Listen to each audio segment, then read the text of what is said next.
The diplomatic chamber aboard the Imperial Dreadnought radiated sterile precision, every polished surface reflecting the stark efficiency of its designers. The Galactic Empire prided itself on dominance, and this summit was merely a formality. Another species brought to heel, another world added to the registry of obedience. Across the long table, Supreme Chancellor Vorax watched his guests with the amusement of a man indulging lesser beings. His silver-hued skin shimmered under the artificial lighting as he leaned forward, taloned fingers steepled in mock diplomacy. Ambassador Evelyn Carter sat unmoved. Her crisp white blouse and black slacks were a contrast to the ornate military regalia surrounding her. Composure was her armor, and she wore it well. At her side, three men remained unreadable, their expressions carefully neutral. Captain Logan Pierce, a man who carried the presence of a battlefield even in a negotiation room, rested his hands on the table as if measuring the weight of each word spoken. Master Sergeant David Kane sat motionless, his gaze locked onto the Imperial guards lining the walls, absorbing their stance, their armament, their weaknesses. Chief Petty Officer Ryan Briggs had the relaxed posture of a man who looked out of place, but never truly was, his mind undoubtedly mapping the entire security infrastructure of the ship. Earth has no reason to resist integration, Vorax said, his voice dripping with condescension. Your people are adaptable. That much we admire. In servitude, you will find prosperity. In defiance, extinction. Carter let a pause stretch between them, long enough that the Imperial delegation shifted, sensing something off in the air. When she finally spoke, her voice was smooth, calculated, carrying no unnecessary inflection. Humanity has survived on adaptability, Chancellor, but we don't mistake adaptation for submission. Vorax's lip curled, revealing needle-like teeth. Then you misunderstand the situation. We are not negotiating terms. We are permitting you to accept reality. Pierce exhaled softly, the sound barely audible, but Carter caught it. Kane shifted just slightly in his seat, a movement so minute that only those trained to see it would. Briggs scratched his temple with a single finger. A decision had been reached in that unspoken language, and Carter gave the barest nod. Reality, she repeated, folding her hands together, is such a fragile thing. Vorax made a dismissive gesture, and the walls came alive with motion. The Imperial guards moved with well-rehearsed efficiency, weapons unholstered in a synchronized display of lethal intent. The delegation members flanking Vorax didn't even bother hiding their smirks. Humans were, at best, amusing in their delusions. The three men at Carter's side didn't move, nor did their expressions shift in surprise or fear. She exhaled slowly and spoke the words that had been decided the moment they had stepped aboard. Execute Protocol Omega. The first shot was fired before the Imperial guards registered the command. Kane's elbow slammed into the throat of the nearest guard, cutting off the alien's ability to call for reinforcement. His other hand relieved the creature of its weapon in the same motion, twisting the rifle into position as his knee drove into another's gut. Pierce had already flipped the table, a calculated move that sent Vorax stumbling backward, his ceremonial robes tangling in the sudden chaos. Briggs, ever the opportunist, moved past Carter with practiced ease, his hand slipping beneath the lapel of his jacket to retrieve the concealed blade resting against his forearm. The first alien to reach for him found the weapon buried between its ribs before it could scream. Carter remained seated as three Imperial soldiers rushed her, their arrogance blinding them to what she was. The first collapsed mid-stride, her wrist snapping forward in a single fluid motion, a thin carbon fiber wire slicing cleanly through his throat. The second hesitated, enough for her to rise, twist, and send him crashing into the reinforced glass panel behind her. The third hesitated a moment too long. She did not. Vorax, recovering from a stumble, barely managed to straighten before a boot planted itself against his chest, sending him back down. His expression, contorted in disbelief, sought understanding where there was none to be given. You should have let me walk away, Carter finished for him, wrenching a weapon from the hands of the fallen. The chamber's entrance burst open as reinforcements flooded in, the Imperial response faster than expected, but not fast enough. Kane had already turned their own rifles against them, moving through cover like a specter, every shot precise, every movement premeditated. Pierce's combat knife found its home in the throat of an officer trying to reach for an alarm, his other hand pulling a sidearm from the fallen. Briggs had disappeared entirely, which only meant he was already somewhere he wasn't supposed to be. Carter lifted her appropriated rifle, leveled it at the nearest Imperial still standing, and fired without hesitation. The bolt caught the alien in the skull, the body collapsing into the pooling blood at her feet. The lights flickered. The security failsafe had been activated, a lockdown response meant to contain threats before they could spread. Carter adjusted her grip on the rifle, watching as the corridors leading out of the chamber sealed one by one, a mechanical hiss announcing their entrapment. Kane, breathing steadily, wiped blood from his cheek with the back of his hand, glancing toward Pierce. "That's going to complicate things," he muttered. Pierce checked his magazine, expression unreadable. "Briggs," a voice crackled in their comms. "Already on it. They really need better security. Give me 2 minutes." They didn't have 2 minutes. The unmistakable sound of heavily armored boots filled the air, the cadence too even for regular soldiers. Elites. Carter tilted her head slightly, listening. 4, maybe 5 units. Trained. Unshaken by what had just happened. She turned to Pierce. "Can you hold them?" A slow, easy grin spread across his face as he flexed his grip around the hilt of his knife. "They'll wish they sent more." Vorax, struggling to his knees, coughed as he tried to push himself up.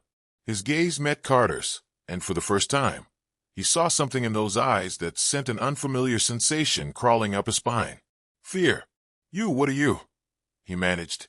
Carter stepped closer, crouching to his level. She reached forward, almost gently, and wiped a splatter of alien blood from her cheek with the back of her hand. The crimson contrasted starkly against her pale skin as she studied it for a moment. Then she looked back at him, and the answer came softly, without arrogance, without need for embellishment. "I'm human."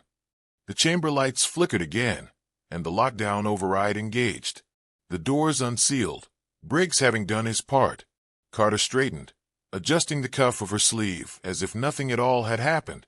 "Let's take this ship," she said simply, turning toward the exit. Behind her, Pierce and Kane fell into step, their weapons steady, their focus unshaken. The air smelled of ozone and blood. Vorax remained where he was, watching them disappear into the corridor beyond, his mind struggling to process the fatal mistake the Empire had made. The hunt had begun. The ship's corridors pulsed with cold, sterile light, their metallic walls humming with the lifeblood of Imperial engineering. Every hallway, every bulkhead, every sealed hatch spoke of control, of a civilization that had never known the taste of genuine fear. That was about to change.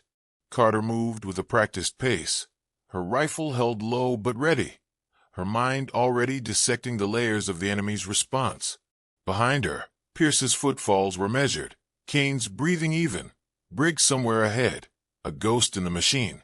The Empire had underestimated humanity, as so many had before.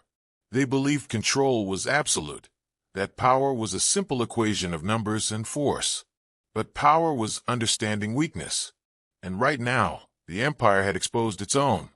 The ship was too reliant on automated defenses.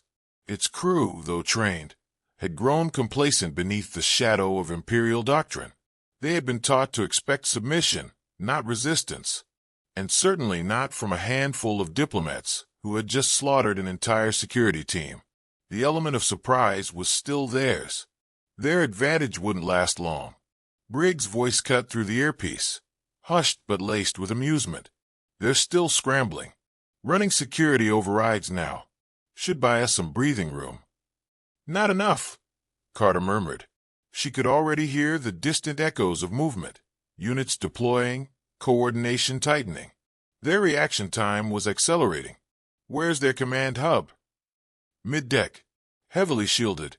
But the real prize is aft, engine control. We kill the ship, we kill their reinforcements." Pierce gave a quiet chuckle. "I like the way you think." Carter considered their options. Splitting up was risky, but time was their enemy. "Briggs, take Kane and sever their comms. Pierce, you're with me. We take engineering." "Copy," Briggs acknowledged. Kane rolled his shoulders, already shifting his stance, recalibrating his mind for a different kind of fight. Meet you at the rendezvous. They separated without hesitation, Carter and Pierce pressing forward while Briggs and Kane melted into the shadows of the ship's infrastructure. The corridors tightened as they neared engineering, the design shifting from grandiose displays of imperial arrogance to pure functionality. No decorative panels, no ostentatious insignias, just conduits, reinforced doors, and the occasional flicker of emergency lighting as Briggs worked his way through the ship systems. Ahead, the air thickened with the weight of an ambush waiting to spring. Carter slowed, signaling Pierce with a subtle glance. He nodded once, shifting his grip on the stolen weapon. The Empire wasn't foolish. They had finally realized what they were dealing with. Then they attacked. It was fast, violent, efficient, trained killers moving in tandem, their armor absorbing the first exchange of fire, their formation tightening like a steel vise. But Carter and Pierce had seen real war, the kind that didn't have polished uniforms or rehearsed maneuvers, the kind where mistakes meant burial, not demerits. Pierce pivoted, firing 2 shots in quick succession, both hitting their marks. One enemy dropped, another staggered, but Carter was already moving, slipping through the chaos like water through cracks.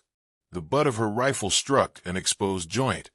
A pulse round followed, then silence. 3 bodies hit the ground in unison. Pierce exhaled, adjusting his stance. Not bad. Carter reloaded without looking. Keep moving.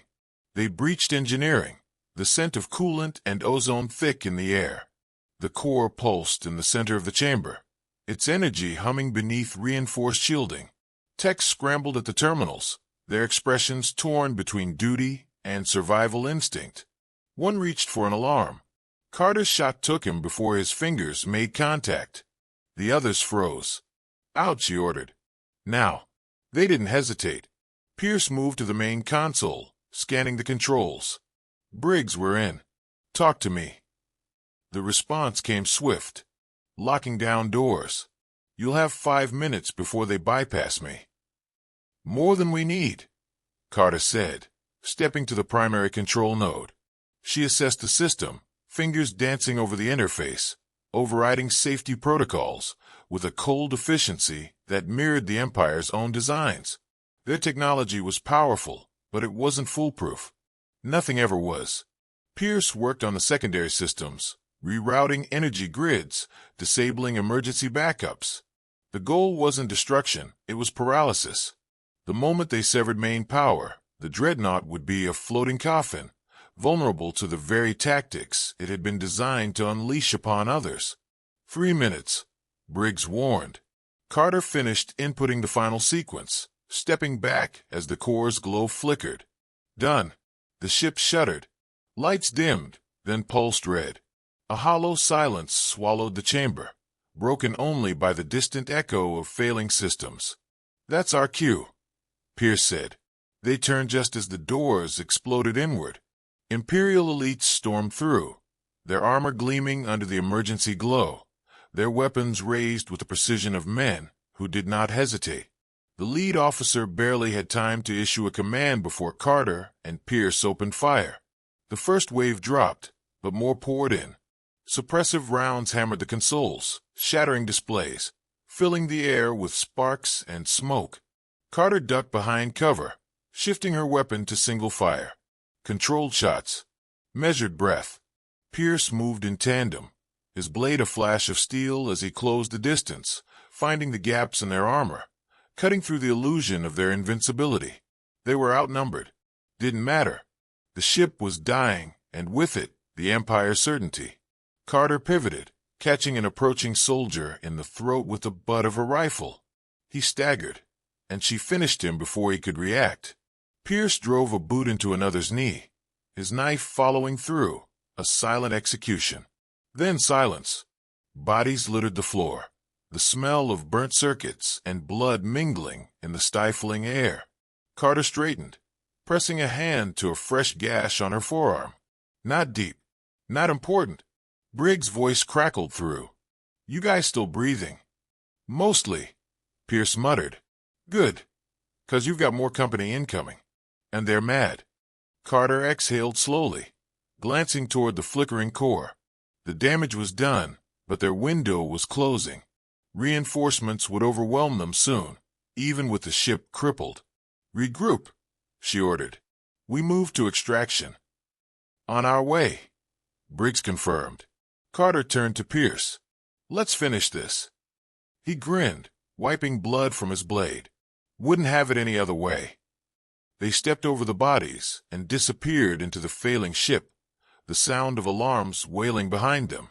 The ship's failing systems cast eerie flickers of red light through the corridors as Carter and Pierce pressed forward. The distant groan of metal, the rhythmic pulses of emergency alarms, and the sharp staccato of distant gunfire painted the picture of a vessel in its death throes. The Empire's soldiers would not surrender easily, but the damage had been done. The dreadnought was crippled, its power failing, its automated defenses compromised. Now, survival was a matter of speed. Briggs and Kane were waiting at the rendezvous point, their weapons angled toward the hallway behind them. Kane's lip curled as he listened to the rising intensity of enemy chatter over the stolen comms. They're regrouping fast. Too fast. Briggs gave a grim nod, tapping furiously at his wrist console. They're running hard resets on the security network. When they get it back, we're boxed in. Carter's mind worked through the problem with mechanical efficiency. They had taken away the Empire's ability to dominate the battlefield, but the numbers still favored their enemy. Any direct path to their escape route was a death sentence. The auxiliary hangars were locked down, their emergency protocols sealing off access to prevent exactly the kind of infiltration they had executed. Pierce checked his ammo count, his tone dry. I don't suppose we have a back door? Briggs frowned, scrolling through stolen schematics. Not exactly, but we do have an option. Cargo ejection systems, big, pressurized launch tubes. They're used to deploy hazardous waste into deep space. Kane snorted. You're suggesting we throw ourselves out with the trash? Briggs smirked. I'm suggesting we use what we've got. The emergency override on those systems is manual, not tied to their network. We can force them open, shoot ourselves into space, and let our extraction team scoop us up before we suffocate. Pierce exhaled, rubbing his jaw. That's got to be the dumbest plan I've ever heard. Carter's eyes sharpened. Then it's perfect. There was no argument. The team moved. The cargo ejection systems were deep in the lower decks, past reinforced sections of the ship that had yet to feel the full weight of the power failure. Emergency lights still pulsed with a dying heartbeat, and the air was thick with the scent of burnt insulation and ozone. The closer they got, the more resistance they encountered. The Empire was adjusting. Their first response had been shock, their second overwhelming force, but now their tactics shifted. Barricades had been formed in key corridors, forcing Carter's team to take alternate paths. Even wounded, even bleeding, the enemy did not retreat. Kane pressed his back against a bulkhead as another patrol swept past. He adjusted his grip on his rifle, his voice low. They're stalling us. Briggs' fingers danced over his stolen console, eyes scanning the schematics. They're locking down sections behind us, funneling us into kill zones. They want to bury us before we reach the lower decks. Carter weighed the risks. Changing course again meant losing time. Fighting through meant attrition. Both paths led to the same conclusion. They had to break through before the enemy solidified its hold. She motioned to Pierce, then Kane. We make noise. Hit them fast. Hit them hard. Move before they reinforce. The next few minutes were a blur of violence. The enemy was disciplined, but discipline broke in the face of overwhelming aggression. Carter's team did not slow, did not hesitate. Every corner turned was another calculated strike. Every enemy encounter another step closer to escape. Briggs led them into the final stretch, a corridor running alongside the primary cargo hold. Ahead, reinforced doors loomed, thick enough to withstand direct hull breaches. The control panel beside them flickered, half responsive. Kane exhaled sharply. Tell me you can crack that. Briggs was already at work, his fingers moving in precise, practiced strokes. I can crack it. Carter scanned their rear, her instincts prickling. Something was wrong. The enemy should have been chasing them harder. They should have been pouring into this section, desperate to cut them off. Instead, the silence stretched, punctuated only by Briggs' muttered curses as he fought the failing interface. Then the realization hit. "They're not following," Carter said coldly. Pierce's jaw clenched. "That means they're waiting." The realization came too late. The deck beneath them trembled, a low, rumbling vibration spreading through the floor. The ship's emergency systems, barely functional, had been repurposed. Not to stop them, but to trap them. Briggs swore as the interface suddenly locked him out. "They've engaged atmospheric purge." Kane's expression darkened. "They're venting this section." Pierce's hands tightened on his rifle. "They'd rather blow us into space than let us escape." A shudder ran through the walls as massive containment seals activated. Pressure alarms wailed, their tones sharp and merciless. The Empire had turned the environment itself into a weapon. Carter stepped forward, her voice steel. "Briggs, open those doors." His fingers flew. Sparks leapt from the panel as he overrode failsafes, bypassing security layers designed to keep an entire crew from accessing critical systems. The ship's internal sensors fought back, rejecting his input, triggering countermeasures. The atmosphere in the corridor thinned, the first sharp tug of decompression beginning to take hold. Kane set his stance, forcing his breathing into steady intervals. "Briggs, almost there," he ground out, his voice strained. Pierce's knuckles whitened around his rifle. "We don't have almost." Then, with a final crackle of energy, the locks disengaged. The cargo doors groaned, then slid apart just as the emergency vents opened. A blast of air screamed through the corridor, dragging bodies, debris, anything unsecured toward the void. Carter and her team surged forward. The cargo chamber was vast, its walls lined with reinforced containment units, its far end dominated by the massive launch tubes they needed. The floor vibrated as emergency stabilizers attempted to compensate for the decompression, but the damage was already done. The air was thinning fast. Briggs stumbled, catching himself against a railing. "We don't have time for finesse. Manual overrides there." He pointed toward the primary control station, near the launch mechanisms. "We punch it, doors open. We get one shot before those systems go into lockdown again." Carter moved first, yanking free the emergency release. The control interface flickered, then flashed red in protest. She ignored it, forcing the command sequence through, overriding every safety protocol. The ship's failing AI struggled to resist, its last remnants of control slipping away. A deep mechanical groan echoed through the chamber as the launch system engaged. The primary ejection bay rumbled to life, its automated systems struggling against the sabotage that had crippled the ship. The blast doors began to part, revealing the yawning abyss of open space beyond. Kane stepped into position, anchoring himself. "This is either going to be brilliant or real stupid." Briggs gave a sharp grin. "Why not both?" Pierce adjusted his gear. Extractions waiting. Carter exhaled, eyes locking onto the final threshold between them and survival. "Then let's fly." The moment the launch sequence initiated, the force of decompression wrenched them from the cargo chamber. Carter felt the violent pull of escaping atmosphere, the sheer, merciless grip of the void dragging her body toward the black. The emergency propulsion on her suit barely engaged in time, stabilizing her momentum as she spun outward into the vastness of space. Around her, the others streaked through the abyss, their figures reduced to fleeting silhouettes against the backdrop of the burning dreadnought. The plan had been insane, but it had worked. The Empire's purge cycle had backfired, turning a death trap into their escape route. Still, survival was far from certain. They had cleared the dreadnought, but the enemy wasn't finished.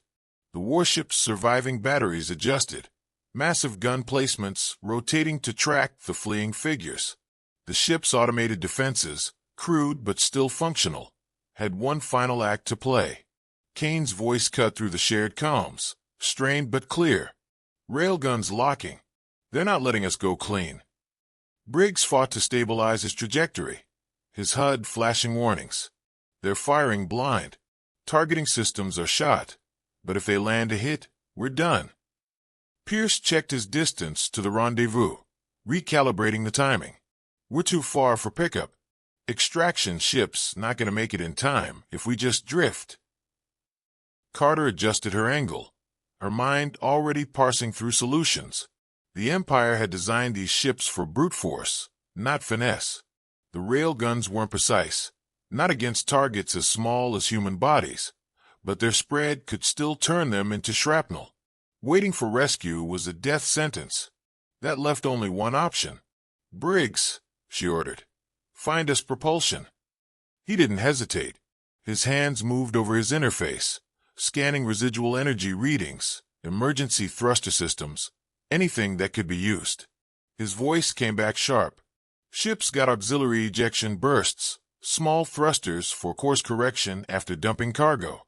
They're minimal, but we can force them into an emergency pulse." Kane snorted, voice tight. "So we get to be the cargo and the trash." Pierce adjusted his trajectory, shifting toward Carter's vector.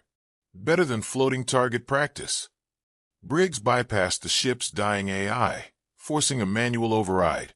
The systems responded sluggishly, barely hanging on after the sabotage, but they were still online. Carter braced herself as the countdown ticked down. A deep rumble rippled through the space around them. The auxiliary thrusters engaged, releasing a shock wave of propulsion that caught them in its slipstream. The force wasn't smooth. It sent them tumbling, bodies twisting as they fought to stabilize. But it was enough. The sudden acceleration flung them beyond the dreadnought's effective range, just as the railguns roared to life. The first salvo streaked past, molten slugs ripping through space, where they had been moments before. The second barrage corrected, but too late. Carter and her team had broken the targeting zone. The railguns fired into empty void, their fury wasted on nothing. Pierce exhaled, his breath shaky. "That was closer than I'd like." Kane twisted mid-drift, glancing back at the dreadnought. "They're still not dead. That ship's hanging on." Briggs checked his readouts. Engines are crippled, but their reactor's still hot. If they reroute power, they could limp back to their fleet. Worst case, they scuttle the ship to make sure we don't take anything useful. Carter's jaw tightened. The mission had been infiltration, disruption, and extraction. They had crippled the enemy's warship, but allowing it to return, even in pieces, was a risk Earth couldn't afford. If the Empire recovered even fragments of their work, it would cost them later. She opened comms to their extraction ship. "Valkyrie, what's your position?" A voice crackled back, thick with tension. "Approaching fast, but we've got hostiles on long-range sensors. You kicked a hornet's nest." Carter's mind worked through the probabilities. If the Empire's reinforcements arrived before they could escape, the odds turned ugly. They had one shot to remove the dreadnought completely. That meant forcing a core overload. She keyed her mic. "Briggs, how much control do we still have over their systems?" He was already ahead of her. "Not much. Their AI's barely holding together, but if I push it, I can trigger a cascade failure. It won't be clean. Make it happen." Briggs' hands moved in sharp, practiced motions. He no longer had full access, but he didn't need it. He wasn't trying to hack the system. He was trying to break it. His commands stacked over one another, overloading safety protocols, forcing the reactor to ignore its own failsafes. The ship's remaining defenses flickered erratically, caught between conflicting commands. Then, deep within the dreadnought's core, something cracked. The first explosion was internal, buried within the engineering deck. The second was larger, rippling outward as containment failed. The lights across the warship's hull flickered and died. Fire blossomed from its midsection, spreading like a slow, unfolding death. Kane watched the destruction, his voice quiet. "That's one hell of a tombstone." Pierce angled his body toward their approaching rescue. "Let's not join them." The Valkyrie burned through space, its hull cutting through the dark as it decelerated hard. The side bay doors yawned open, exposing the interior. The team adjusted their paths, angling toward the ship. One by one, they hit the bay, impact dampeners catching their momentum. The doors sealed behind them as the artificial gravity engaged. The sudden weight sent Kane stumbling slightly, but he caught himself, grinning through the exhaustion. I hate space. Pierce chuckled, unstrapping his gear. And yet we keep ending up in it. Briggs collapsed onto a nearby bench, exhaling. Remind me to take a long break after this. Carter stood last, shaking off the lingering weightlessness. The mission had been a gamble from the start, but it was done. The Empire had tried to crush them, had underestimated them at every turn. And now, one of their prized warships was nothing but debris. The Valkyrie's pilot called back from the cockpit. Hope you're strapped in. We're getting out before the big boys show up. The ship angled away, engines roaring to life.